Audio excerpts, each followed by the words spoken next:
반갑습니다. 우리 좌우에 한번 인사하겠습니다. 축복합니다. 반갑습니다. 저 뒤에 PPT 좀 바꿔주시면 감사하겠습니다. 네, 율법과 복음. 지난 시간에 혹시 못 오신 분들이 있을까봐 잠깐 개략을 지난 시간에도 잠깐 설명을 드렸는데, 우리 이 율법과 복음은, 율법은 구약을 대표합니다. 토라라고 하죠. 토라. 모세가 쓴 5가지 모세오경 5가지의 책, 창세기, 출애굽기, 레위기, 민수기, 신명기, 이 5가지. 지금도 유대인들은 이 구약의 이 5가지 책만 인정을 해요. 신약 성경을 인정을 하지 않습니다. 이 구약을 대표하는 이 5가지 책 토라, 이것에 613가지의 율법이 있어. 율법. 해라 하지 말라라는 그 율법이 있어. 이거를 통틀어서 율법이라고 해요. 율법. 예수님이 이 땅에 오시기 전까지는 이 구약의 613가지의 율법을 지키려고 우리 구약의 성전의 대제사장들이 그 소와 양과 이런 가축을 가지고 성전에 가서 제사를 지내고 번제를 지내고 하는 그것이 율법이에요. 이 율법이 지금도 이스라엘 사람들은 대속죄일이라고 그래가지고 그걸 아직도 지키고 있어요. 그런데 짐승을 아무리 많이 잡고 아무리 많이 죽여도 우리 인간의 죄가 다 씻어지지 못하는, 그래서 하나님이 우리에게 복음을 주셨어요. 그 복음이 바로 요한복음 3장 16절로 대표되는, 하나님이 세상을, 나를 이처럼 사랑하사 독생자를 주셨으니 누구든지 저를 믿는 자마다 멸망치 않고 영생을 얻게 하려 함이다라는 그 말씀이 복음, 복된 소식, 기쁜 소식, 좋은 소식입니다. 그래서 이 율법과 복음을 대표해서 구약, 예수님이 오시기 전까지의 법, law라고 그래요. 법과 가스펠, 좋은 소식을 율법과 복음, 구약과 신약이라고 이야기를 하지요. 율법과 복음은 어떤 특별한 어떤 성경을 공부하는 건 아니에요. 우리가 산을 가보면, 저 큰 산을 가보면 산에 봉우리도 있고 산맥이 있고 그 산이 어디에 어느 지방에 위치되어 있는지 이 산을 보는 거예요. 그리고 그 산이 거기에 어떻게 생겨났는지 이런 것들을 보는 거예요. 근본적인 것을 보는 거예요. 그 산에 들어가니까 나무가 있고 소나무가 있고 참나무가 있고 강이 흐르고 물줄기가 흐르고 그 연못에는 어떠한 물고기가 살고 하는 것들이 이제 성경의 66권 각 권마다 공부를 하게, 자세하게 공부를 하고, 거기에 선지자들이 쓴 것, 또 사도 바울이 쓴 것, 사복음서가 있고 한 것들은 전체적으로 이 산과 산맥 안에 들어가 있는 디테일한 것들을, 내용을 쓰는데, 그 내용이 가르치는 것이 무엇이냐면 전부 다 복음을 가르쳐요. 요한복음 3장 16절을 가르치는 거예요. 어떤 성경이든지 성경은 예수님만을 가르치게 돼 있어요. 왜냐하면 지난 시간에도 잠깐 설명을 드렸는데, 성경에서 가장 중요한 한 구절을 꼽으라 그러면 요한복음 3장 16절에 지금 이 복음인데, 그거는 왜 그러냐면 우리가 지금 현재 우리의 상태가 죄인이기 때문에 그래요. 우리는 생명이 없어요. 성경에서 죽었다라는 말을 그냥 잔다 그래요. 그래서 죽은 나사로도 나사로야 나오너라 하면서 깨우시고, 나인성 과부의 아들도 아이야 일어나라 달리다 굼 하면서 자는 아이가 잔다라고 하면서 이렇게 다 깨워요. 그리고 진짜 죽는 것은 영혼이 죽는 것을 의미합니다. 그래서 성경에서 생명이라고 그러면 영원한 생명, 이 땅에서의 80년, 90년, 100년의 생명이 아니라 영원한 생명을 의미를 하는 거예요. 그래서 지금 우리의 상태는 창세기 1장, 2장을 지나가면서 창세기 3장에서 우리가 죄를 짓게 되는 거예요. 죄를 짓게 되면서 우리가 모두가 다 어쩔 수 없이 죽음, 사망이라는, 죄의 삭은 사망이기 때문에 사망이라는 그 절망을 향해서 달려가고 있는 거예요. 이제 우리가 이 시간을 통해서 나중에 죄와 죽음에 대해서 또 생명에 대해서 조금 더 디테일하게 하겠지만 오늘은 그래서 이 요한복음 3장 16절이 우리에게는 지금 이 복음이 가장 중요한 성경 구절인데 원래는 성경은 하나님의 책이잖아요. 하나님의 책에서 가장 중요한 성경 구절은 창세기 1장 1절입니다. 태초에 하나님이 천지를 창조하셨다라고 내가 창조자, 내가 왕이다, 내가 주인이다, 내가 모든 것을 다스리신다라고 성경은 창세기 1장 1절에서 선포하고 시작을 해요. 그리고 맨 마지막에 가서 요한계시록 22장 13절에 가서 나는 알파요 오메가요 처음과 나중이요 시작이고 마침이다라고 똑같이 그 말이 내가 이 세상을 만들었다라는 말씀하고 똑같아. 나는 시작이고 끝이고 알파요 오메가라는 말씀은 또 역시 마찬가지로 내가 왕이다, 내가 주인이다, 내가 모든 것을 만들고 다스린다라는 그 성경은 철저하게 하나님이 주인이시고 하나님이 우리를 세상을 다스리신다라는 것에서 시작을 해요. 근데 창세기 3장에 가가지고 사단이라는 놈이 뱀이 와가지고 하와를 유혹하죠. 너도 저 선악과를 따먹으면 하나님과 같이 지혜로울 수 있어. 하나님이 없어도 네가 왕이 돼서 하나님 앞에 종속되지 말고 네가 주인이 되어서 네가 다스리면서 네 인생은 네 거야 하면서 그렇게 유혹을 했을 때 하와가 그걸 따먹는 거야. 그래, 내가 맨날 하나님 앞에 맨날 이렇게 구속당해 있는 것 같고 내가 하나님 앞에 종속되어 있는 것 같고 나도 저 선악과를 먹으면 하나님과 같이 능력 있고 하나님과 같이 지혜로워져서 하나님의 위치에 서리라라는 것이 바로 죄의 시작인 거예요. 그 죄의 결과가 나타나는 것이 나중에 뭐 도둑질도 하고 거짓말도 하고 그런 열매들로 나타나는 것이 죄야. 그래서 이 죄 문제를 해결하기 위해서 구약에서는 율법의 계명을 지키면서 제사를 지내고 속죄를 지냈던 것들이 이제 신약에 와서 하나님 앞에 이 복음, 누구든지 예수 그리스도의 십자가 복음을 믿으면 영원히 죽지 않고 영원한 생명을 얻게 된다라는 말씀이 바로 복음의 시작입니다. 그래서 오늘은 이 말씀, 하나님의 말씀을 우리가 이제 성경인데 이 성경에 대해서 우리 서론에 이렇게 교재 보시면 서론에 보면 성경의 신적 권위에 대해서 이렇게 나와 있어요.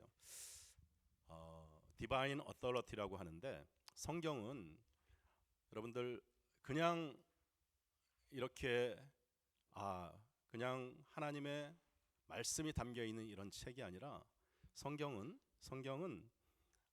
철저하게 하나님이 우리를 향한 뜻이 담겨 있는 책이에요. 우리 PPT 잠깐만 좀 보여주십시오.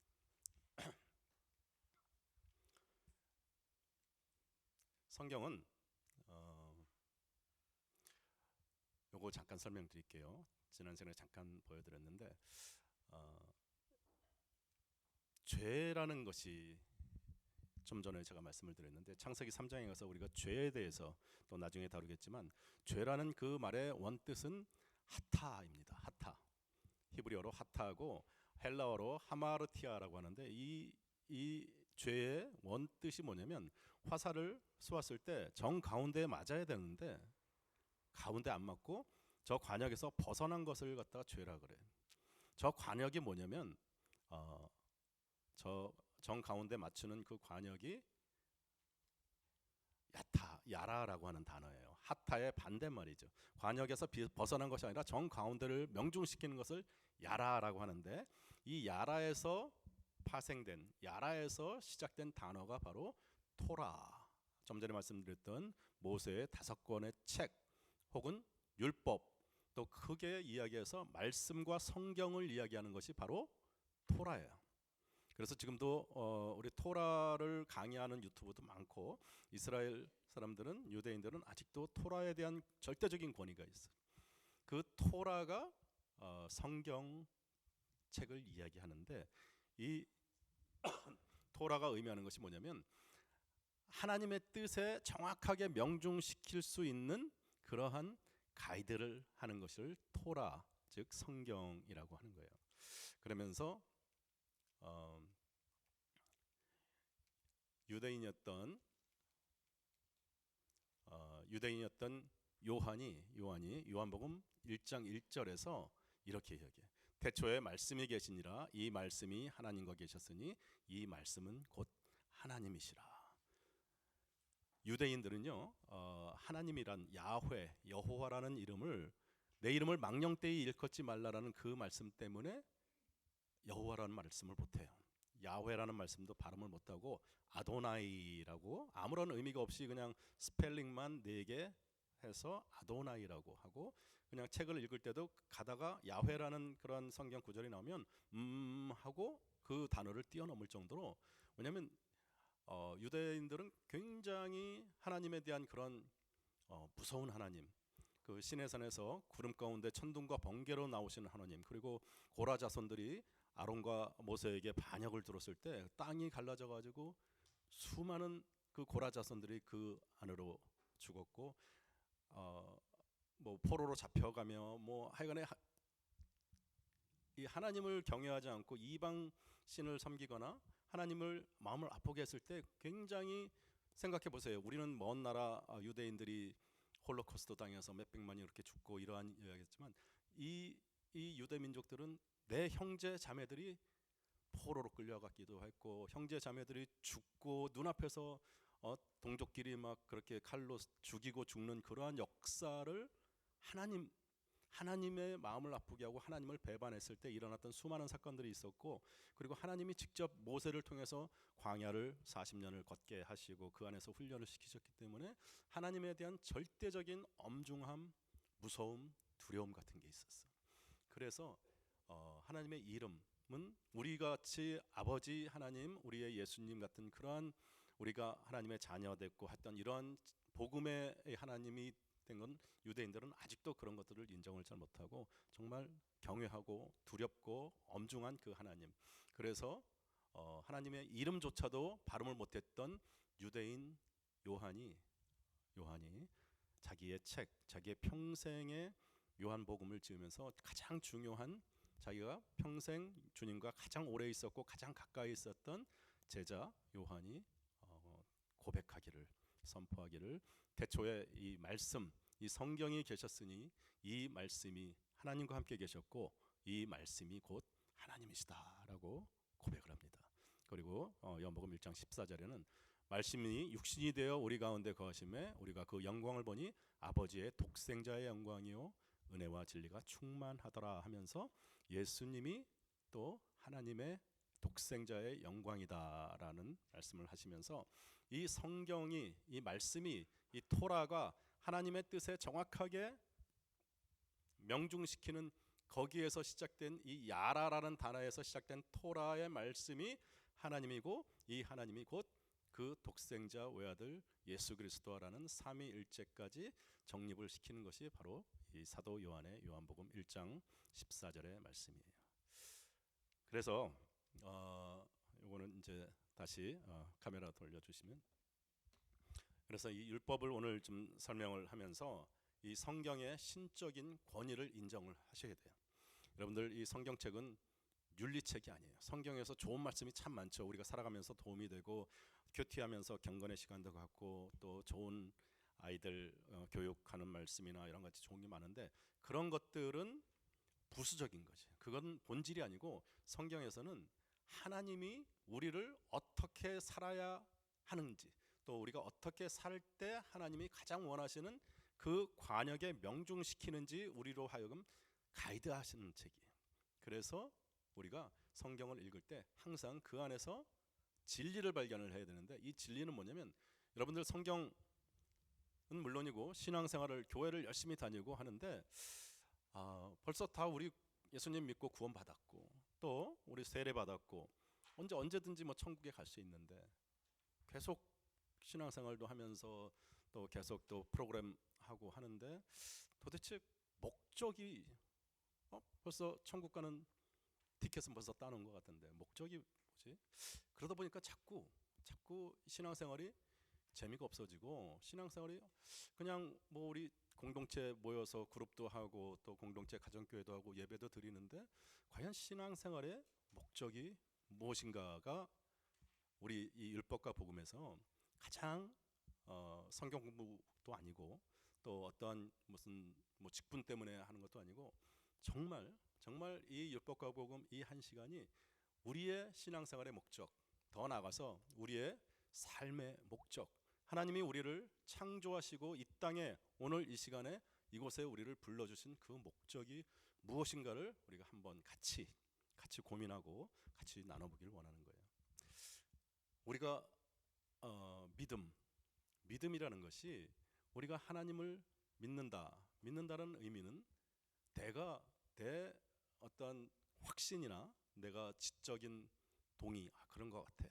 내가 성경의 말씀도 그런 것 같고 하나님이 우리를 사랑하셔서 예수 그리스도를 이 땅에 보내셨는데 그 예수님을 믿으면 천국을 간다 그러니까 나는 예수님을 믿어. 그렇게 고백을 하면 천국을 간다 그러니까. 근데 과연 믿는다는 것은 어떤 것인지, 과연 우리의 신앙생활의 목적은 천국 가는 것인지, 그렇지 않죠. 믿는다는 것은 내 마음의 확신이 아니라 아까도 말씀드렸듯이 창세기 1장 1절이 가장 근간이 되어야 되는 거예요. 그걸 놓쳤을까봐 또 성경 맨 끝에 요한계시록 22장 13절에 가서 나는 알파요 오메가요 처음과 나중이요 시작과 마침이라고 또 한 번 강조하시는데 우리의 신앙생활이 창세기 1장 1절로 항상 돌아가셔야 돼요. 믿음도 나로부터 시작하는 믿음이 아니라 하나님이 태초에 천지를 창조하셨다는 것을 항상 인식을 하시면서 하나님이 나의 주인이신 거예요. 그냥 입으로만 내가 주여 주여 주여 주님이라고 부르는 것이 아니라 나의 신앙도 나의 믿음도 나의 구원도 우리 자녀들 우리의 뭐 사업과 가정과 비즈니스 모든 것이 다 하나님이 창조하신 하나님이 나의 인생을 인도하시고 다스리시고 이끌어 가신다라는 것을 인정하는 것이 믿음이에요. 그래서 그것을 의지하는 것이 믿음이에요. 하나님이 여러분들을 우연히 미국으로 부르시고 우연히 은혜교회에 갖다 놓으시고 우연히 이 자리에서 오늘 이 시간을 하는 것이 아니라 하나님의 계획 가운데 경륜 가운데 다 하나님이 인도하시는 거예요. 그때 살아오신 그런 모양도 틀리고 그런 방향도 틀렸고 또 서로가 다 기도하시고 하는 그러한 여러 가지가 있겠지만 하나님께서 오늘 이 시간 또 앞으로의 여러분의 그 시간 다 주님께서 다 아시고 다 인도하시고 계십니다. 그리고 그것을 의지하면서 내 인생이 내 것이 아니고 하나님 것입니다. 내 인생이 내 것이라고 했던 아담과 하와의 그 선악과의 그 사건이 죄의 본질이라고 아까 말씀드렸잖아요. 근데 우리는 그 광야 40년의 그 이스라엘 민족들의 길을 통해서 또 우리의 인생의 길을 통해서 하나님을 철저하게 의지하는 훈련을 하는 것이 바로 믿음 생활이에요. 천국 가는 티켓을 내가 딴 게 아니라 누가 그래? 누가 교회 다니면 내가 입으로 시인하면 주여 내가 입으로 시인하면 하나님께서 그걸 인정해 주신다? 그거는 네로 황제 시절에 너 예수 그리스도를 한 번만 부인하면 너 불 좀 화형을 시킬 텐데 너 예수를 모른다고 한 번만 부인하면 널 구해주겠다. 너 살려주겠다. 너 한 번만 예수를 모른다고 했을 때 너 사자굴에 던지지 않고 너 살려줄게 했던 그때 당시의 이야기예요. 내가 입으로 예수 그리스도를 시인하면 하나님께서 구원에 이르게 하신다는 그 말씀. 지금 우리가 입으로 이렇게 내가 주님을 믿습니다. 주님을 의지합니다.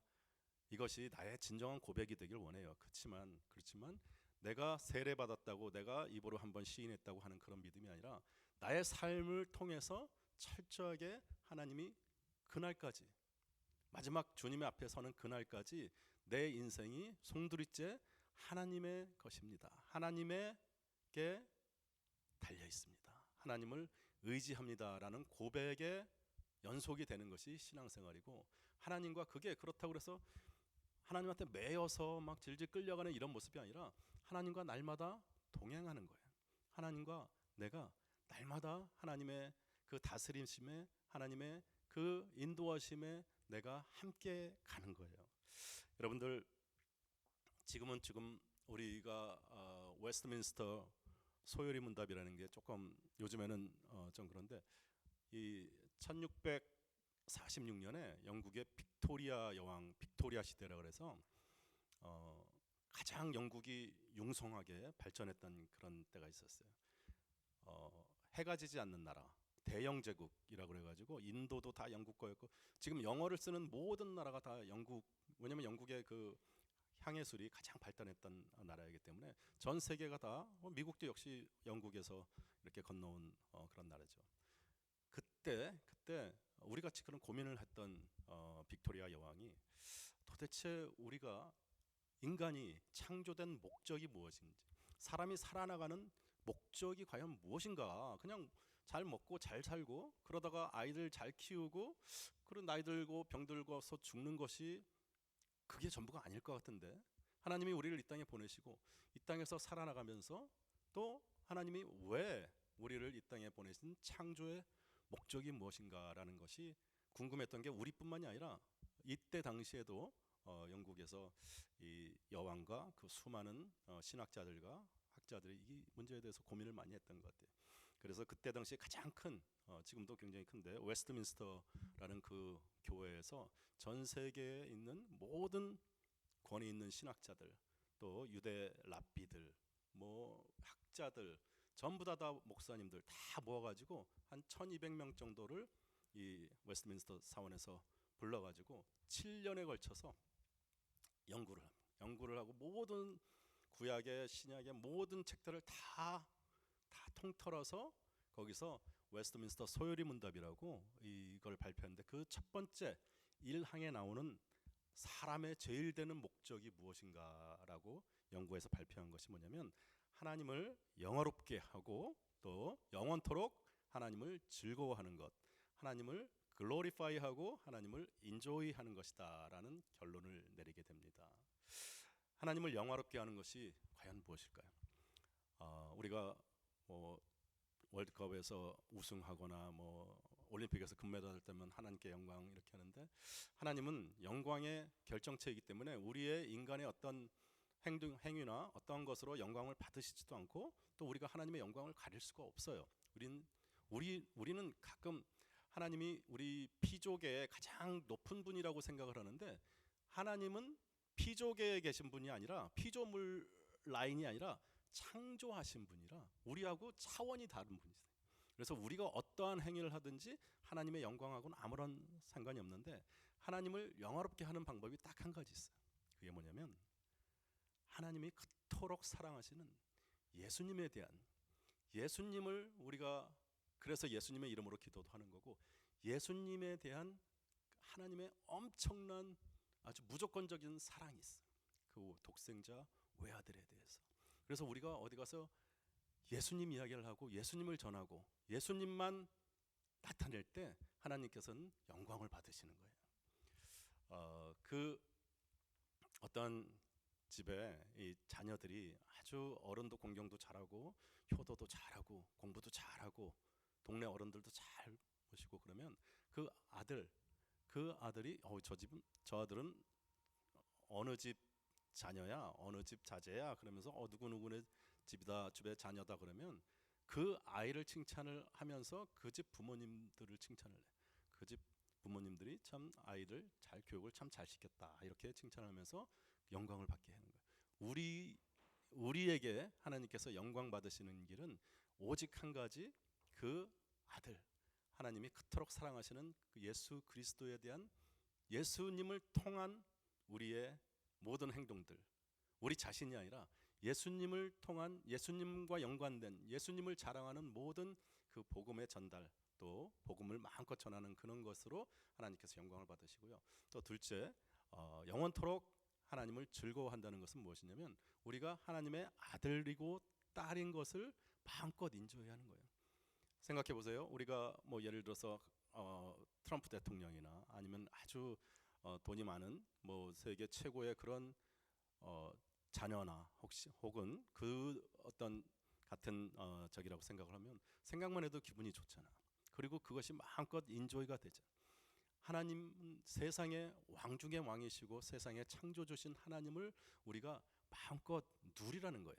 그래서 우리의 삶의 목적은 하나님을 마음껏 이 땅에서 누리면서 하나님과 같이 동행하는 그것을 하나님께서는 우리에게 원하시고, 우리가 이 땅을 살아가는 목적이 바로 하나님을 마음껏 영광 돌려드리고 하나님을 마음껏 누리라 하는 것이 웨스트민스터, 왜 웨스트민스터가 우리 장로교에 들어왔냐면, 이 북장로교회에서 선교사님들이, 언더우드 선교사님이 한국에 파송되시면서 이 웨스트민스터 이 교리를 가지고 우리 한국 장로교회 처음 시작할 때 가장 교회의 근본이 되었던 그 교리이기 때문에 그래요. 그래서 지금도 우리는 하나님을 영화롭게 하고 또 우리가 하나님을 마음껏 즐거워하는 것이 사람의 제일 지는 목적이다라고 나와 있습니다. 그래서 지금 하나님의 성경의 신적인 권위를 이야기하고 있는데, 율법에는 613개의 계명이 있어요. 그 중에서 248개의 하라라는 248개의 계명이 있고, 하지 말라는 계명이 365개가 있어요. 근데 이 율법이 우리를 구원에 이르게 하지 못하기 때문에 복된 소식 요한복음 3장 16절을 우리에게 주셨습니다. 그래서 이 성경에 대해서 신적인 권위가 있다라고 하는 말씀은 뭐냐면, 성경은 정확무오한 하나님의 말씀이고 성경만이 유일한 우리의 신앙의 기준이다라고 하는 것이, 성경에서 하나님께서 우리에게 하시고 싶은 말씀은 바로 이 요한복음 3장 16절의 말씀이에요. 사람은 봄이 되면 씨앗을 뿌리지만 하나님께서는 봄을 창조하시고 씨앗을 뿌리시는 분이에요. 우리가 이 요한복음 3장 16절을 잘 이해를 하고 하나님이 성경을 통해서 어떤 말씀을 하시고자 하는 것을 잘 이해해야지, 호세아 4장 6절에서는 내 백성이 지식이 없으므로 망하는도다라고 말씀을 하십니다. 지식은 야다라는 그런 단어인데, 이것은 경험으로 하는 거예요. 하나님을 경험으로 알아가는 것이 바로 하나님을 야다한다, 하나님을 안다. 우리가 지식으로만 아는 그러한 것으로는 하나님을 알 수가 없는 거죠. 우리는 내일 일도 알 수가 없죠. 그리고 또 현재 지금 우리 주변에 일어나는 일들도 이것이 나에게 이득이 될지 혹은 손해가 될지 그 기준을 우리는 잘 알지 못합니다. 믿지 않는 사람들의 그 세계관에서는 세옹지마라고 혹시 여러분들 들어보셨을 거예요. 중국의 그 변방에 있는 어떤 한 할아버지의 이야기인데, 세옹이라고, 이 세옹에게 아주 훌륭한 그 말이 있었어. 이 말은 그 종마라 그래서 이 말로 암말을 이렇게 해가지고 좋은 새끼 말을 낳아서 그 새끼 말을 이렇게 분양하고 하는 그러한 종마가 있었는데, 어느 날 이 종마가 도망을 갔어요. 도망을 갔더니 동네 사람들이 와가지고, 아이고 할아버지 이거 참 어떻게 위로를 하면 좋겠습니까? 그 애지중지하던 그 귀한 종마가 도망을 갔으니 이를 어쩌면 좋습니까? 했더니 이 세옹이 하는 말이, 아니 그 말이 도망을 갔기로 그것이 나에게 이득이 될지 손해가 될지 그걸 어떻게 알고 나를 지금 위로합니까? 그러니까 사람들이 그런가 그러면서 돌아왔는데, 조금 며칠이 지나니까 이 종마가, 집을 나갔던 종마가 야생 말들을 막 한 30마리 데리고서 막 돌아왔어. 그러니까 사람들이 와가지고, 아유 할아버지 축하합니다. 야 이렇게 귀한 말도 찾고 또 그 야생 말들을 30마리나 이렇게 같이 데려왔으니 얼마나 큰 경사입니까? 그랬더니 또 할아버지가 하는 얘기가, 아니 내가 우리 말이 집으로 돌아와서 그 또 야생 말들을 한 30-40마리 데리고 왔기로 그것이 나에게 이득이 될지 또 손해가 될지 그걸 어떻게 합니까? 그러니까 또 사람들이 또 돌아갔어. 그래서 이 야생말을 막 길들인다고, 이 집에 아들이 하나 있었는데 이 야생말을 타고서 막 길을 들이겠다고 하다가 말에서 떨어져가지고 다리가 부러져서 불구가 됐어요. 그때 또 사람들이 와가지고, 아이고 이거 어떻게 무슨 위로를 드리면 좋겠습니까? 아들이 그렇게 다리가 부러져 가지고 다리가 이렇게 못 쓰게 됐으니 이거 어쩌면 좋습니까? 그랬더니 또 이 할아버지가 하는 말이, 아니 우리 아들이 말에서 떨어져서 다리를 다쳐서 다리가 불구가 됐는데 그것이 좋은 일일지 안 좋은 일일지 여러분들 또 어떻게 합니까? 그랬더니 또 그런가, 그리고 또 돌아갔어요. 그런데 얼마 후에 진시황이 만리장성을 쌓느라고 모든 마을의 젊은이들은 다 불렀어. 다 불렀는데 이 아들은 다리를 다쳐가지고 갈 수가 없어가지고 징집에서 면제가 됐는데, 그 징집 나갔던 그 젊은이들이 전쟁터에도 끌려가고 그래가지고 거의 다 죽고 그랬던 모양이에요. 그랬더니 이 아들은 전쟁도 피하게 되고 또 징집도 피하게 되어서 또 살았다. 그러면서 세상만사는 세용지마다라는 그런 이야기를 우리는 알고 있습니다. 세용지마, 세상만사는 어떤 것이 좋은 일이고 어떤 것이 나쁜 일인지 우리가 알 수 없다라는 이야기를 하죠. 성경은 세상은 첫인상에 이렇게 세옹지마처럼 알 수가 없다라는 것이 결론이에요. 진화론은 어떤 목적이 없어요. 그냥 우연히 어떻게 하다 보니까 유전자가 변형이 되고 우연히 오다가 여기까지 왔다라고 하는데, 그렇지 않죠. 성경은 분명한 목적이 있는데 그 분명한 목적은 뭐냐면, 성경은 창세기부터 요한계시록까지 이 예수님이 우리의 생명을 위해서 이 땅에 오시고 우리를 위해서 십자가에서 돌아가셨다라는 이것을 우리에게 계속해서 강조하려고 이 땅에 오신 예수님을 계속해서 말씀을 하십니다. 우리가 성경에서 잘 아는 그 포도원 주인과 그 아들들의 이야기 나오죠. 포도원에 가서 일을 좀 해라 그랬더니 첫째 아들은 알겠습니다 하고서 포도원을 안 가. 근데 둘째 아들은 아니요 싫어요 나는 가지 않겠습니다라고 하다가 나중에 회개하고 결국은 포도원에 가는 그 이야기가 나옵니다. 또 역시 예수님께서 이 땅에 오셔가지고 바리새인들을 막 혼냅니다. 너희들은 위선자다, 회칠한 무덤이다 이러면서 그렇게 열심히 하나님을 섬기고 그렇게 열심히 신앙생활했던 바리새인들보다 세리와 창기들이 너희들보다 더 먼저 천국에 갈 것이다 라고 그렇게 말씀을 하세요. 무슨 말씀이냐면, 예수님을 항상 성경에서는 예수 그리스도, 예수님이 이 땅에 오셨는데 이 바리새인들은 자기들의 열심으로 자기들의 그 신앙생활로 예수님을 몰라보고 이 처다들같이 가겠습니다 해놓고 가지 않은, 포도원에 가지 않은 그 처다들같이, 그런데 세리와 창기는 안 가겠습니다 싫습니다 했다가 나중에 회개하고 포도원에 가는 거예요. 세리와 창기들은 이 세상에서 정말 의지할 게 아무것도 없는데 오직 예수님의 그 은혜만, 예수님의 십자가만, 구원자로 오신 예수님만 의지했기 때문에 그들이 너희보다 더 먼저 천국에 갈 것이다 라고 이야기하듯이 성경은 철저하게 예수님을 향해서 한 방향으로만 달려갑니다. 우리의 믿음도 역시 마찬가지예요. 우리가 아까 창세기 1장 1절 우리의 모든 믿음이나 우리의 구원의 확신도 나로부터 시작되고 나로부터 나오는 것이 아니라 오직 예수님으로부터, 예수님의 십자가로부터 나온다는 것을 끝까지 의지하는 거예요. 그것이 우리 신앙생활의 시작이고 또 결론이 되어야 되고, 우리가 주님 앞에 가는 그날까지도 모든 것이 다 나로부터 시작되는 것이 아니라 하나님으로부터 시작이 되었을 때 비로소 우리의 삶이 모든 것이, 여러분들 무슨 일을 하다가 뭐가 좀 잘 안 되면 굉장히 낙담하고 실망하고 또 과거의 어떠한 상처나 이런 것에 대해서 굉장히 깊은 상처를 갖고 있는 분들이 있어요. 왜냐하면 내가 뭘 했는데 뭘 잘 안 됐을 때, 또 나 때문에 뭐가 이렇게 된 것 같고 모든 것이 나 때문에 그런 것 같고 내 인생 돌이켜보니까 이것도 실패 저것도 실패 다 이런 것 같아. 근데 그렇지 않다는 거죠.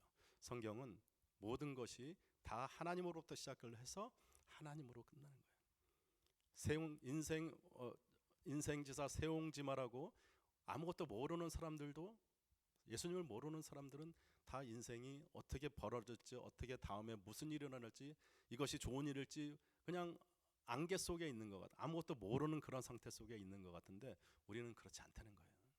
우리도 몰라요. 우리도 내일 일이 어떻게 될지, 또 과거 일이 왜 그런 일이 있었고 우리의 삶 가운데 왜 열심히 신앙생활하고 열심히 하나님을 믿었는데 왜 우리에게 이런 일들이 생겼는지 잘 몰라. 근데 우리가 아는 것은 한 가지. 우리의 삶을 인도하시는 분이 내가 아니라 하나님이시다라는 것이. 그리고 그 하나님은 좋으신 하나님, 선하신 하나님, 나의 아버지라는 거예요. 그 하나님을 인조할 수 있어야 되는 거예요. 그럴 때 나는 성공하고 내가 뭘 잘해서 내가 풍성해지고 내가 정말 가장 좋은 위치에 있을 때도 내가 교만하지 않아. 교만할 수 없어요. 뭐야, 내가 한 것이 아니기 때문에. 또 똑같은 이유로 내가 어떤 일에 잘못 연루가 되었거나 어떤 일 때문에 내가 힘들고 아프고 좀 낙심이 되는 그런 일들이 있을지라도 결코 포기하거나 깊은 수렁에 빠지지 않는 것은 하나님께서 그 과정마다 나와 함께 하시고 나의 삶을 다스리시고 인도하신다는 그것 때문에 그런 거예요. 그래서 항상 여러분들 믿음도 그렇고 구원도 그렇고 구원의 확신이 있습니까? 했을 때 잘 머뭇거릴 때가 있잖아.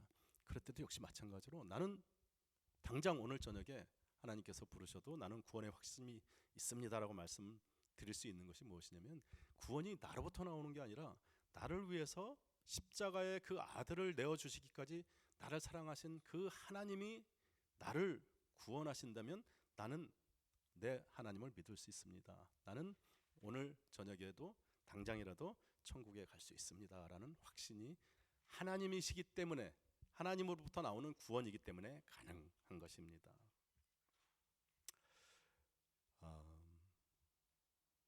근데 때로 우리가 기도하고 또 열심히 신앙생활을 하는데 사업이 잘 안 돼.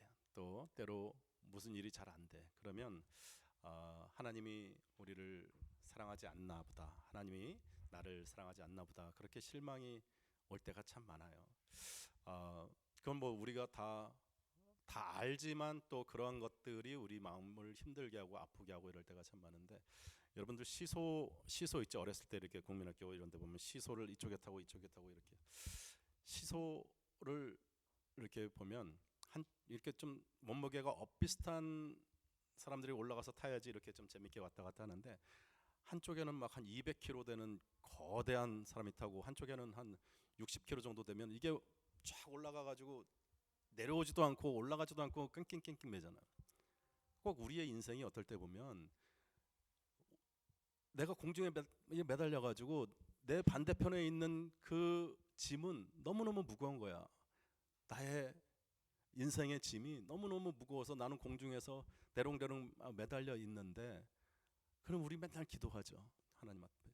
하나님 저 짐을 좀 치워주세요. 그래서 내가 좀 내려가고 내가 좀 편안해지고 이럴 수 있도록. 근데 너무 내 반대편에 있는 내 삶에 나를 짓누르는 짐들이 너무 무거워. 그러니까 맨날 하나님 앞에 그걸 놓고 계속 기도를 하는데 하나님께서 말씀하시는 거는 네 자리에 내가 앉게, 하나님이 앉게 해주라. 그러면 세상의 그 어떤 짐보다 하나님이 나와 함께 하신다는 것을 알면 그 어떠한 짐도 하나님보다 더 무겁지 않기 때문에 시소가 더 내려가고 더 하나님을 의지할 수 있다라고 하나님께서 말씀을 하시는데 우리는 항상 하나님 앞에 기도하면서 하나님을 내 자리에 앉히지 않고 하나님 앞에 저 짐을 좀 내 인생의 무거운 짐을 좀 내려달라고 그렇게 늘 간구하죠. 우리의 삶 가운데 하나님을 인조한다는 것이 바로 그런 거예요. 하나님을 내 자리에 내가 마음을 열고 내 모든 짐, 내 모든 것들을 하나님 앞에 다 내어드리는 거예요. 여러분들 짐 중에서 가장 무거운 짐이 뭐냐면 인생이 여러분들 물질 때문에 또 건강 때문에 또 이런저런 걱정 근심이 참 많은데 걱정 근심 두려움 이런 것들이 어디서 시작하는지 아세요? 이 모든 걱정과 근심과 두려움 이런 것들이 어디서 시작하냐면 죽음에서 시작해. 돈, 물질 이것이 자체가 무슨 의미가 있어요? 그 물질이 없을 때 이거 점점 이러다가 내가 정말 집도 없고 먹을 것도 없고 그래서 죽는 거 아니야? 역시 건강도 역시 마찬가지고요. 또 어, 우리 뭐 어디 뭐 산에 가서 무서운 뭐 짐승이나 뭐 이런 거 으슥하고 뭐 이런 우리의 인간의 공포, 인간의 두려움의 가장 밑바닥에 있는 것은 우리가 근본적으로 본능적으로 두려운 것은 우리의 죽음입니다.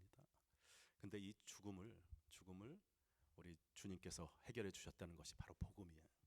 그래서 담대할 수 있고 마태복음 13절에서 수고하고 무거운 짐진 자들아 다 내게로 오라 내가 너희를 편히 쉬게 하리니 그리고 너의 모든 짐을 나에게 내 멍에를 지라 하면서 나의 멍에는 쉽고 나의 멍에는 가볍다라고 이야기하는데 신앙생활하는 거 쉽고 가볍지 않잖아요. 뭐 기도 새벽부터 새벽 예배부터 또 말씀 공부며 뭐 우리 그룹에 무슨 사역에 특히 은혜교회 같은 경우는 얼마나 우리 할 일도 많고 참 쉽지 않은 신앙생활이 그렇죠. 날마다 또 주일마다. 근데 주님 믿는 게 그렇게 쉽고 가볍지 않은데 주님께서는 나의 멍에는 쉽고 내 짐은 가볍다라고 말씀하신. 그게 뭐예요? 왜 그러냐면 하나님의 멍에는 예수님의 멍에는 정답이 있기 때문에 그래요. 해답이 있기 때문에 그래요. 어떤 것에 대한 해답이 있냐면 바로 이 죽음에 대한 사망에 대한 해답이 있기 때문입니다. 그래서 예수님께서는 내가 바로 길이요 진리요 생명이다. 아무리 어려운 문제도 공식이 있고 그 문제가 딱딱 풀어지는 그런 문제라면 그 문제는 그렇게 어려운 문제가 아니에요. 공식만 알면 거기다 집어넣으면. 근데 가장 어려운 문제는 뭐냐면 쉬운 거 같은데 답이 없어. 우리 인생의 가장 어려운 것이 무엇이냐면 답이 없어요. 죽음에 대한 사망에 대한 답이 없는 것이. 그래서 우리가 아무리 노력을 해도 아무리 많은 것을 갖고 있어도 솔로몬이 헛되고 헛되니 모든 것이 헛되다고 했을 때 전도서의 12장 1절에 가서 결론은 뭐냐면 그가 갖고 있던 모든 물질과 명예와 모든 지혜와 모든 것들이 다 해 아래 새 것이 없나니 이 세상에서는 유한한 생명 가운데서는 모든 것이 다 헛될 수밖에 없는 것이 유한한 생명 때문에 언젠가는 이 모든 것이 다 하나님 앞에 끝이 나는 그 시간 때문에 모든 것이 다 헛될 때 전도서 12장 1절에서는 젊은 날에 내 창조주 하나님을 기억하라라는 고백으로 솔로몬의 전도서가 결론이 납니다. 우리의 해답은 바로 이 복음에 있어요. 그리고 이 성경에서 우리가 찾아야 될 것은 바로 이 요한복음 3장 16절이 그냥 우리가 달달달달 외우는 십자가가 아니라 나의 삶에 하나님이 벌써 열심히 믿고 열심히 신앙생활하고 열심히 하나님과 동행하면 다 해결해 준다가 아니라 이미 하나님이 세상이 아니라 하나님이 우리 집사님, 권사님, 장로님 한 분 한 분을 이처럼 사랑해서 그 독생자를 주셨어. 이미 누구든지 저를 믿는 자마다 멸망치 않고 영원한 생명을 얻게 하게 하려 한다라는 것이 바로 복음이고 성경은 계속해서 이 말씀을 우리에게 또 이야기하고 또 이야기하고 또 이야기하는 거예요. 왜? 우리 자꾸 잊어버려. 그것이 그냥 우리의 어떤 그냥 말씀으로만 듣고 또 지나가고 말씀으로 받고 지나가고 그렇기 때문이에요. 그래서 성경은 계속해서 이 겉으로 드러난 것에 대해서 집중하지 말고 항상 이 본질, 특별히 예수 그리스도에 대해서 집중해라라고 성경의 신적인 권위로 그렇게 말씀을 하시는 거고 또 두 번째는 자꾸 세상을 사랑하시면은 그런 것 같고 또 우리 전체를 사랑하면 사랑하시는 것 같은데 하나님이 나를 위해서 십자가에서 물과 피를 다 흘리시고 돌아가셨다는 것이 잘 와닿지 않아. 왜 그런지 모르겠는데 우리 많은 분들이 자신을 삶의 주인공이라고 이렇게 담대하게 선포하는데 굉장히 겸손하세요. 그래서 유명한 뭐 정치가나 아니면 목사님이나 뭐 이런 분들은 하나님이 사랑하는 것 같은데 나는 그냥 엑스트라 같아. 그런 느낌. 성경의 말씀도 아브라함과 다윗과 뭐 이런 유명한 그 모세와 여호수아에게는 하나님이 막 나타나셔서 역사하시고 막 그러는데 나한테 이 말씀이 나한테 주시는 말씀인가? 참 왜 그런지 그것들이 잘 와닿지 않을 때가 참 많아요. 그렇지 않다는 거야.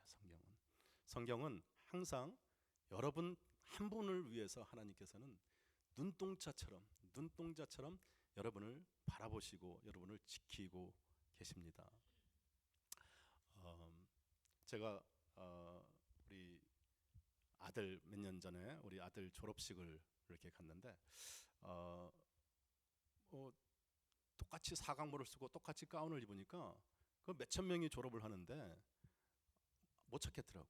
우리 큰 풋볼 경기장에서 이렇게 졸업식을 하잖아요. 대학 졸업은 보통 못 찾겠더라고. 근데 그래도 내가 왔는지 뭐 어디에 앉아 있는지 그래서 쫙 계속 쫙 찾기 시작했는데 어떻게 중간에 한번 딱 봤는데 딱 우리 아들이야. 딱 봤어. 친구하고 막 장난치고 있더라고. 그래서 저희 집사람하고 둘이 앉아가지고 그 다음부터는 시선이 어딜 가겠어요. 끝날 때까지 졸업식 끝날 때까지 우리 아들한테만 내 눈이 고정이 돼 있는 거야.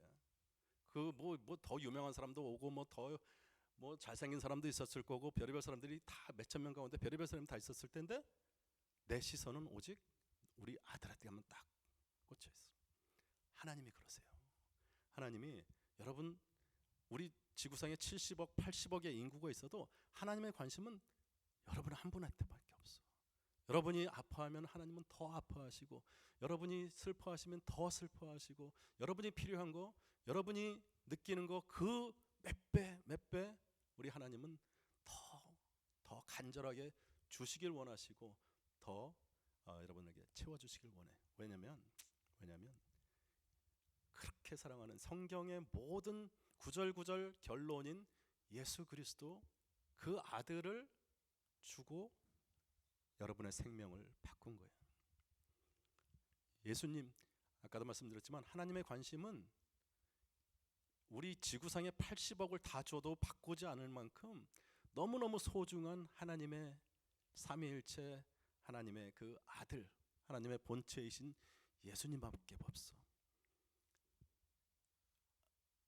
아이를 잃어버린 부모의 심정 저는 감히 상상도 못해요. 근데 우리 하나님은 마음속에 깊은 상처가 있는데 그 아들을 십자가에서 죽게 하셨어. 도대체 이해가 안 되죠. 우리도 이해가 안 되는데 근데 하나님은 그렇게 하셨어. 그리고 내가 나를 하나님의 아들 독생자 예수 그리스도하고 바꿨어. 인류 전체를 위해서가 아니라 한 분, 여러분 한 분을 그 아들 독생자 예수 그리스도하고 바꿨는데 나는 그걸 너무 모르는 척해. 그냥 성경 말씀이 그냥 모든 인간을 다 사랑하셔가지고 그렇게 하셨나 보다. 그리고 이게 도대체 와닿지가 않아. 근데 하나님께서는 그 예수님 이름만 나오면 깜짝깜짝 놀라는 그 상처. 예수님에게 그 깊은 마음의 상처가 있는데 그 상처를 치유하려고 하시는 그 대상이 바로 누구냐면 여러분 한 분 한 분이에요. 그래서 여러분 누가 여러분들에게 집사님은 이런 거 같아 저런 거 같아 그렇게 이야기할 때 좋은 이야기든 안 좋은 이야기든 그렇게 신경 쓸 거 없어요. 사람은요 별로 그렇게 관심이 없어. 자기 일이 너무 힘들어. 자기 삶도 너무 커. 그래서 누구에게 뭐 깊이 무슨 이런 저기 얘기하는 것 같아도 그분에 대해서 그렇게 많이 깊이 있는 이야기도 못할 뿐더러 또 사람이 죄인이기 때문에 그렇게 좋은 말만 하지는 않아요. 그래서 어떨 때 사람으로부터 이렇게 상처받고 이럴 때가 참 많은데 남들이 뭐라고 하는 거에 대해서 여러분들 신경 쓰지 마세요. 그거 가지고 그 사람은 또 그 다음날 자기가 무슨 얘기 했는지도 모르는데 그 이야기 하나 가지고 며칠 밤을 새우고 뭐 이럴 때가 있어. 남들이 어떻게 이야기하는 거에 대해서 여러분들 전혀 신경 쓰지 마시고 또 여러분들 내면에서 나에게 또 이야기할 때 나는 왜 이러지? 나는 왜 자꾸 나는 왜 이런 사람이 난 이거밖에 안 돼? 막 자꾸 자기 자신에 대해서도 하는 이야기에 신경 쓰지 마세요. 여러분들 아까도 얘기하지만 너무 겸손해가지고 자기 자신에 대한 점수를 많이 안 주세요. 오직 말씀으로 하나님께서 너는 내 사랑하는 아들, 너는 내 사랑하는 딸, 당신은 사랑받기 위해서 태어난 자. 하나님이 독생자 예수 그리스도를 주고 바꾼 소중한 나의 아들이다, 나의 딸이다라는 하나님의 음성에만 귀 기울이시면 돼.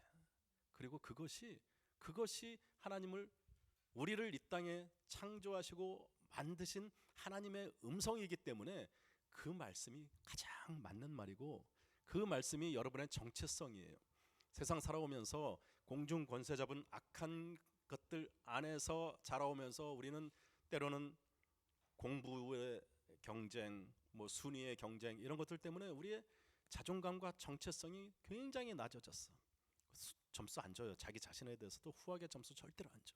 남들은 물론 마찬가지고 남이 하는 이야기, 내 내면에서 하는 이야기에 신경 쓰지 마시고 오직 하나님이 너는 존귀한 자다. 너는 예수 그리스도와 바꾼 나의 사랑하는 아들이다, 딸이다라는 그것만 여러분들이 귀 기울이시기를 바랍니다. 그래서 하나님의 관심 오직 나는 엑스트라가 아니고 내가 내 삶의 주인공이에요. 목사님도 우리 담임 목사님도 또 저도 오늘 이 자리에서 여러분들에게 이 말씀을 전하기 위해서 하나님께서 사용하시는 거예요. 교회의 모든 재직들, 모든 그룹의 모든 분들이 여러분 한 분을 하나님께 돌아오게 하기 위해서 여러분 한 분을 예수님이라는 그 소중한 이름으로 바꾸었다라는 것을 다시 깨닫게 하기 위해서 다 사용하시는 거예요. 여러분들이 엑스트라가 아니라 여러분들이 주인공이다. 성경의 주인공은 바로 나다. 하나님의 말씀의 주인공은 대상은 바로 나다. 내가 다윗이 되고 내가 모세가 되고 내가 아브라함이 돼야지 성경이 비로소 나의 책이 되는 거야. 하나님의 성경의 신적 권위라는 것은 그냥 무슨 단군 신화처럼 이스라엘 어떤 신화를 적어놓은 그런 책이 아니라 나에게 주시는 하나님의 말씀이기 때문에 정확하게 화살을 관역에 맞추려고 하는 나의 삶의 지침서이기 때문에 성경이 신적인 권위가 있는 거예요. 아주 고귀한 무슨 이런 무서운 그런 책이 아니라 내가 어떻게 살아나가는가를 하나님이 한 분 한 분 성경에 있는 그 인물들을 나에게 대입함으로써 거기에 발맞춰서 때로는 하나님의 마음을 아프게 하는 여로보암에 간 그런 자들에 비해서 다윗의 길로 갔으면 좋겠다라고 하는 그 길들 또 신약에 와가지고 이 제자들의 그 삶 가운데 하나도 이 세상의 편안한 것, 이 세상의 안락한 것, 이 세상의 크고 화려한 것에 취하지 아니하고 오직 예수님 따라갔던 그 발걸음 하나하나가 우리의 삶의 주인공, 내가 그 삶을 따라가기를 하나님이 원하시고 그 삶을 따라서 가다 보면 그 관역의 정가운데 하나님의 마음에 합한 자 야라의 삶을 살아가는 그러한 가이드북, 그러한 지침서가 되기 때문에 이 성경이 권위가 있는 거고 성경이 우리의 하나님이 나에게 주시는 그러한 책이라는 것입니다. 우리가 아직 하나님을 몰랐을 때, 우리가 아직 죄에 노예되었을 때, 때로는 정말 이곳에 계신 분들도 전혀 하나님을 몰랐던 그런 때가 있었을 거고 또 모태신앙에서 이렇게 어렸을 때부터 하나님을 경외하는 하나님을 예배하는 집에서 태어났을지라도 내가 철들기 전까지 내가 정말 인격적으로 하나님을 알기 전까지 그냥 우리는 그렇게 죄 가운데 죄가 죄인지도 모르고 살아왔는데 우리가 아직 죄인 되었을 때 하나님께서 그리스도께서 우리를 위해서 죽으심으로 하나님이 우리에게 대한 그 사랑을 확증하셨다라는 로마서 5장 8절의 말씀처럼 여러분들 증거가 필요하잖아. 여러분들 하나님이 나를 사랑하는지 잘 모르겠어.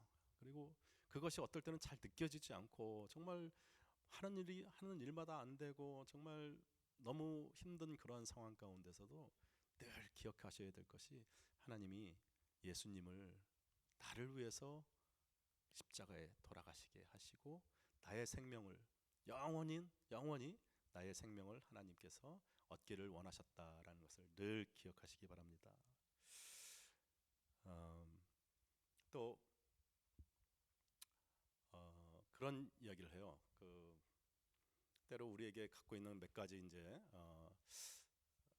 잘 믿어지지 않는 것도 좋은데 또 반박을 하면서 그런 이야기들도 가끔 우리가 물어봅니다. 아니 특히 이제 불신자들 처음 이렇게 만나서 전도할 때 보면 아니 왜 가만히 있는 사람을 예수님 믿으면 천국 간다 그러고 안 믿으면 지옥 간다 그러고 막 그래. 그래서 우리가 이제 그런 생각을 또 할 때가 있어요. 근데 아까도 말씀드렸지만 우리는 커다란 기차 안에 이 기차 안에 타고 있어. 그 기차 안에 뭐 별거 다 있고 어떤 사람은 뭐 이 일하고 저 일하고 이 커다란 세상이라는 기차 안에 타고 있는데 그 기차는 절망이라는 죽음이라는 그 낭떠러지로 떨어질 수밖에 없는 그 기차인 거예요. 처음부터 우리는 가만히 있으면 중립에 있는 그러한 모습이 아니라 우리는 처음부터 죄의 삭스로 죽음이라는 곳으로 떨어질 수밖에 없는 그러한 우리의 모습. 근데 예수님 때문에 우리가 생명의 기차로 갈아탈 수 있는 그러한 자리에 있다라는 것을 기억하시기 바랍니다.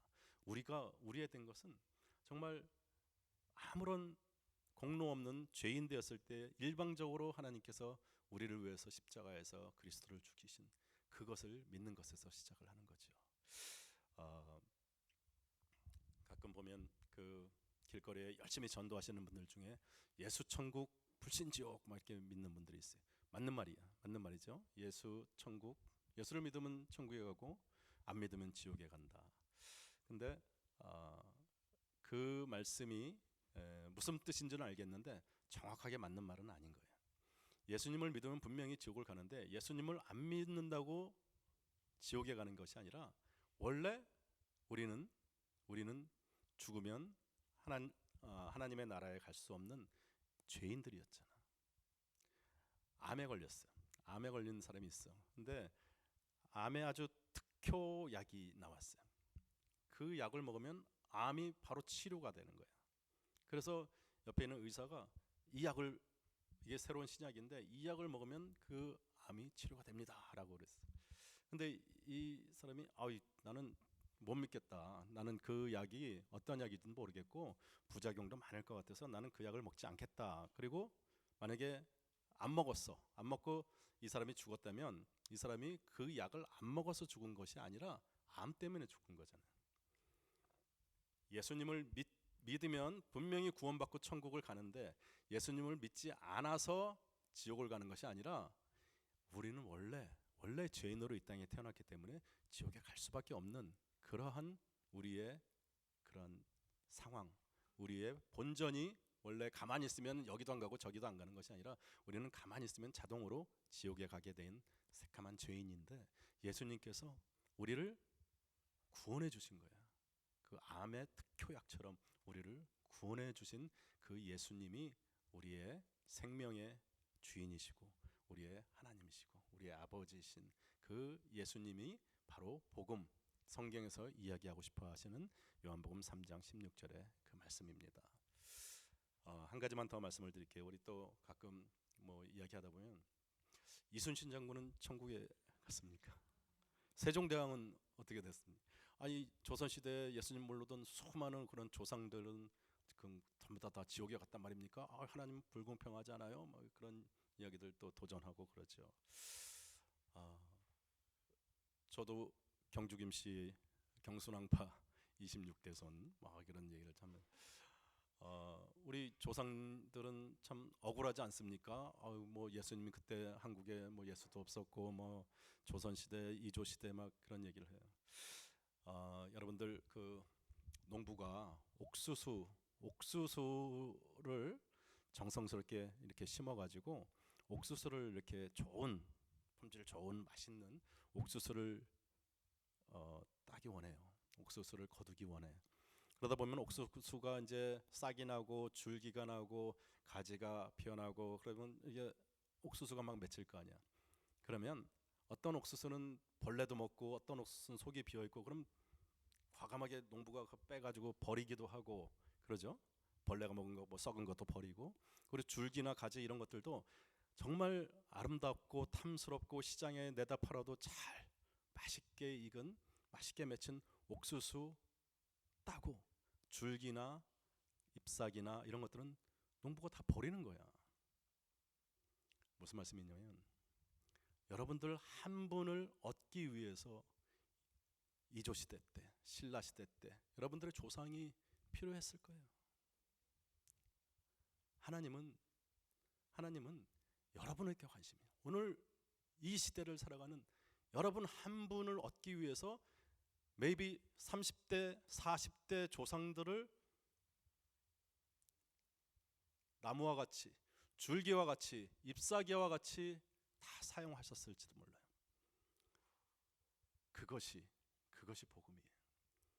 내가 아니 왜 줄기는 버리세요? 농부한테 왜 옥수수가 조금 썩었기로 왜 그건 버리세요? 왜 가지는 잘 보관하지 않고 줄기는 왜 보관하지 않고 왜 저런 것들은 다 버리세요? 라고 말씀하는 것 같이 똑같이 나를 구원하시기 위해서 이 땅에 오신 예수님께서 나의 생명을 주시기 위해서 우리 조상 모든 조상의 그 줄기와 나무와 잎사귀와 모든 것들을 다 희생해서 정말 소중한 그 옥수수 열매 하나를 얻기를 원하신 하나님 앞에 우리는 감사합니다. 주님, 나의 생명이 주님 손 안에 있고 나 하나만을 위해서 주님께서 그 오랜 세월을, 주님께서 그 많은 시간을 그 옥수수 하나를 얻기 위해서 물을 주시고 또 밭을 일구시고 벌레를 쫓으시고 했던 그 모든 것들이 오직 한 분, 여러분 한 분 한 분이라는 소중한 열매를 얻기 위한 거예요. 그래서 내가 바로 주인공인 거예요. 하나님의 눈에는 여러분 한 분 한 분이 얼마나 소중한지 그 한 분을 얻기 위해서 온 인류를 다 희생을 해도 여러분 한 영혼을 얻기 위해서 지금 이 자리에 불러주신 거예요. 그럴 때 우리는 하나님 감사합니다. 나 된 것은 모두 다 하나님의 은혜입니다 라고 하면서 그 하나님이 나의 아버지시고 그 하나님이 날마다 나를 불꽃 같은 눈동자로 바라보시고 계신다는 것을 마음껏 인조하는 거, 마음껏 누리시는 거야. 그냥 세상 것에 휘달려서 이 세상 것들은요 다 없어질 것이고 다 썩어질 것이잖아요.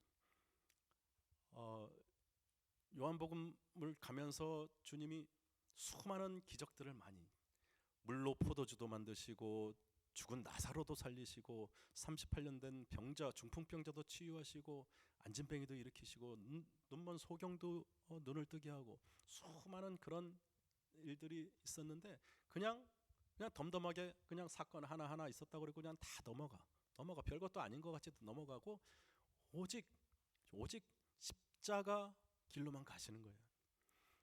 세상 것들, 그런 것들, 오병이요 뭐 정말 물로 포도주, 최상급의 포도주, 이런 것들이 전부 다 우리 이 세상에서 우리가 간절하게 원하는 아메리칸 드림이고 우리가 간절하게 원하는 세상의 소망이야. 근데 그런 것들이 중요하지 않은 것이 아니라 그런 것들보다 가장 중요한 우리 삶의 가장 중요한 것은 여러분들의 생명, 그것도 영원한 생명. 하나님의 개념에서는, 하나님의 차원에서는 시간의 개념이 없기 때문에 영원하다고 말씀드립니다. 천만 년, 몇 억 년이 문제가 아니라 아예 시간이 없는 그러한 곳에서의 생명, 하나님과 함께하는 그 시간들을 하나님께서 우리에게 주셨는데 우리는 자꾸 여기서 갖고 있는 우리가 갖지 못한 것, 이런 것들 때문에 걱정, 근심하면서 하나님을 바라볼 시간이 없는 거예요. 하나님께서는요 우리에게 때로는 필요한 것도 만들어 주시고 또 때로는 우리가 어떠한 광야에 물이 없는 그런 길로 지나가게도 하시고 어떨 때는 물을 찾았는데 물이 너무 마라의 쓴물도 지나가게 하시고 편안한 그런 엘림의 오아시스 같은 데도 지나가게 하세요. 근데 목적은 딱 한 가지, 목적은 가나안에 가는 거예요.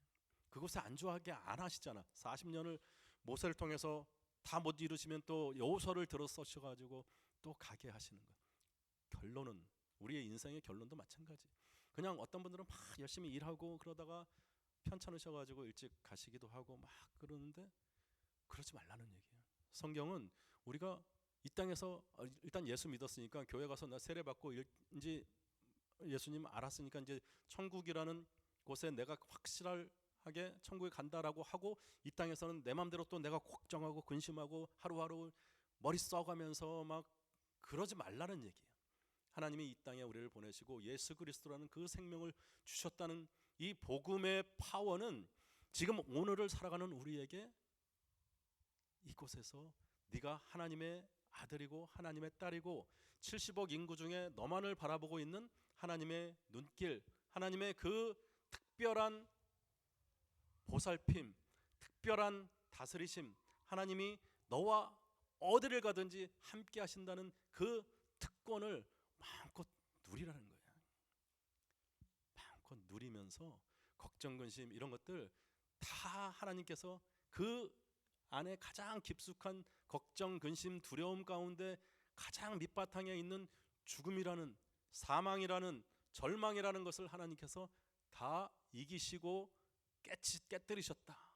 네가 예수 그리스도를 의지해서 삶이 풍성해지길 원한다. 이 땅에서 더 물질이 많아서 더 성공해서 풍성이 아니라 내 마음이, 성경에서 이야기하는 부자는요, 마음이 풍성한 삶을 부자라고 그러는 거예요.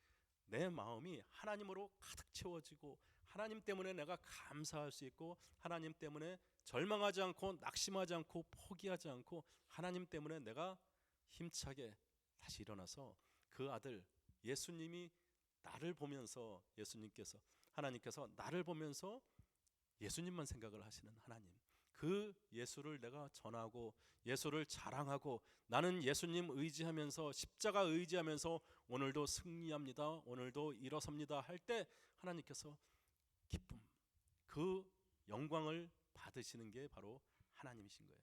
그래서 우리가 살아가는 목적이 하나님을 기쁘시게 하는, 하나님께 영광 돌리는 예수님의 복음 전하고 복음 안에서 자유롭고 복음 안에서 내 삶이 풍요롭게 마음껏 하나님의 아들, 하나님의 딸인 것을 인조이하는 그것이 바로 하나님을 영화롭게 하고 하나님을 영원히 즐거워하는 그러한 모습인 것입니다. 오늘 우리가 율법과 복음의 두 번째 시간으로 하나님께서 우리에게 주신 이 성경의 처음부터 끝까지의 결론은 바로 예수님이에요.